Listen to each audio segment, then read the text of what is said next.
உடனடியாக செய்யக்கூடிய இந்த ரவா தோசை மிக டேஸ்டியாக இருப்பதோடு அனைவருக்கும் பிடித்த மாதிரி இருக்கும். 1 கப் ரவையுடன் 3/4 கப் அரிசி மாவு, 1/2 கப் மைதா, ஜீரகம் 1 ஸ்பூன், மிளகு, பொடியாக நறுக்கிய இஞ்சி, சிறிது கருவேப்பிலை, கொத்தமல்லி இலை, பொடியாக நறுக்கிய பச்சை மிளகாய், 1 ஸ்பூன் தயிர், சிறிது பெருங்காயத்தூள், தேவையான அளவு உப்பு. நாம் தண்ணீர் சேர்த்து ஒரு அரை மணி நேரம் ஊறவிட வேண்டும்.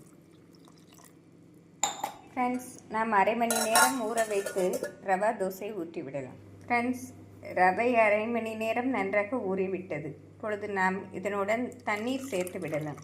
நாம் ரவா தோசை ஊற்றும் போது தண்ணீர் அதிகமாக இருந்தால்தான் மொறுமொறுப்பாக அருமையாக வரும். இந்த அளவு நாம் தண்ணீர் கலந்து கொள்ள வேண்டும். ஃப்ரெண்ட்ஸ், தோசை சட்டி நன்றாக காயவும் நாம் மாவை நன்றாக மிக்ஸ் செய்து ஊற்ற வேண்டும்.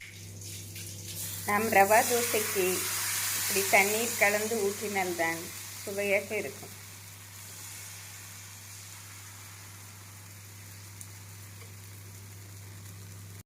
நாம் முந்திரி பருப்பு இருந்தால் அதுவும் சேர்த்து போட்டால் மிக டேஸ்டியாக இருக்கும்.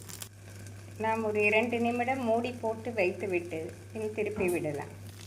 நாம் தோசையை மடித்து எடுத்து விடலாம்.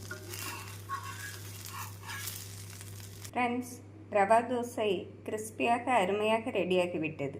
இதற்கு சைட் டிஷ்ஷாக தேங்காய் சட்னி, தக்காளி கார சட்னி மிக அருமையாக இருக்கும்.